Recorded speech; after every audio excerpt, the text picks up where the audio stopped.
and the discussions are still ongoing, but that is one of the areas that we're having discussions with the government. I know that some Nigerians have argued that America does a lot of diplomatic conversation and all that, but when you quantify in terms of deliverables, that at times it's difficult. Is that true?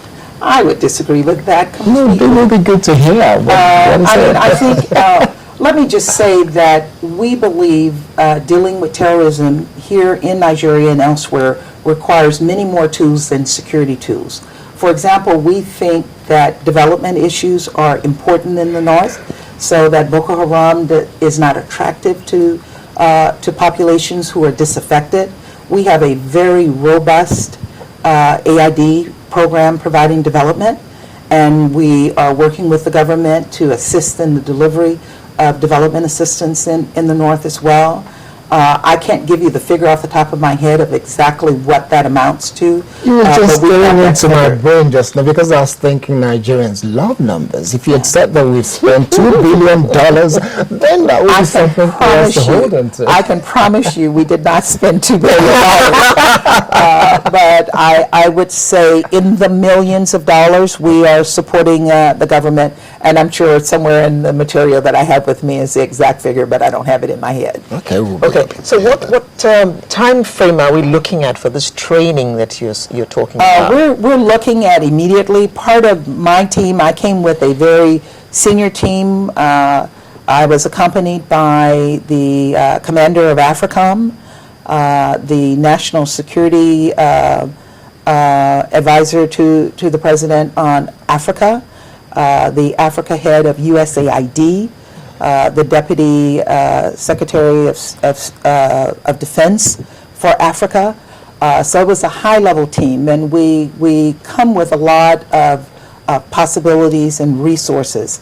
One of the things that I offered up, and again, these are intangibles, but a question came up concerning legislation that allows the government to address terrorism, that there's not the necessary legislative framework.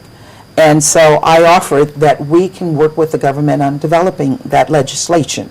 And so when I go back to Washington, that's one of the things on my agenda that I will deliver on. Okay. Now let's look at Africa at large.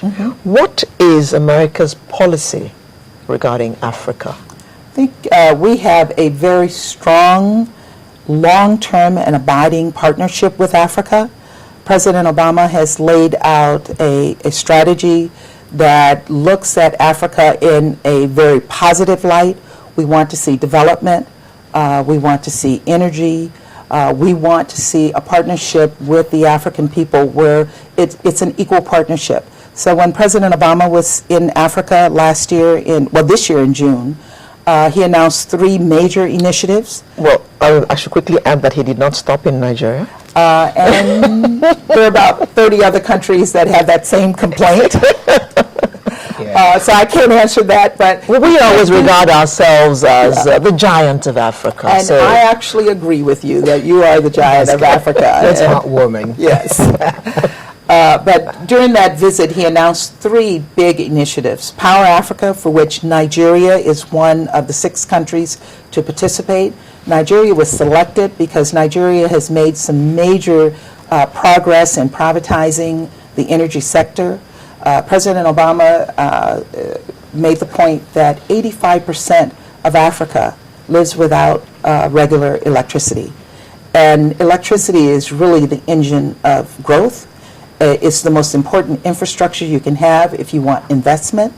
And so Power Africa will start the process of addressing many of these issues. And while we only selected 6 countries, the hope is, in the case of Nigeria, for example, as Nigeria develops its energy sector, that it will impact on the countries that are surrounding Nigeria. The second initiative he announced was Trade Africa. Trade Africa will focus specifically on East Africa, on the East Africa community, looking at how those countries in the East African community can improve trade between themselves, but also trade with the United States. At the same time, we're also looking at trade relationships across the continent As you know, the AGOA initiative is one that is very much loved and appreciated in Africa because it provides trade incentives and customs benefits to African businesses to import into the United States. Nigeria is a huge beneficiary of AGOA, as are many of the other AGOA eligible countries. So we'll be looking at how we can boost trade, and again, not just trade between the United States and Africa, but trade between African countries. And we have a number of trade hubs across the continent to support that. And then third, the most important one is the Young African Leadership Initiative. I did a program on this when I was in Abuja this week. I hope to do a similar program here in Lagos. This is an initiative that started 2 years ago. We brought a group of young leaders from across Africa. They had a seminar with the president. This year has a Washington leadership portion, and we will bring about 500 young African leaders from across the continent to the United States for a 6-week leadership program where they will have internships with universities in the United States, and then in with a summit in Washington with the president, and then they come back here, and we look to them to develop leadership networks and youth councils across the continent so that they can start preparing themselves for taking on leadership roles in the future. This is the continent in which let me not overestimate, 65% of Africa's population is 35 and under. And I think I saw something where Nigeria, 50% are 25 and under. Huge, huge youth bulge. And at some point, people like you, gray-haired, are not going to be around. Yeah. And we need to make sure that this continent is preparing their young people to take on leadership roles, not just in the private sector, but in the public sector, in the non-governmental sector, in the academic sector. So this is a big initiative. We're starting with 500. Our hope is to build that number to 1,000 next year, but we know that each one of those young people will have impacts on hundreds of other people who will be within their scope. And hopefully this will be a major legacy for us on the continent. Now, Power Africa.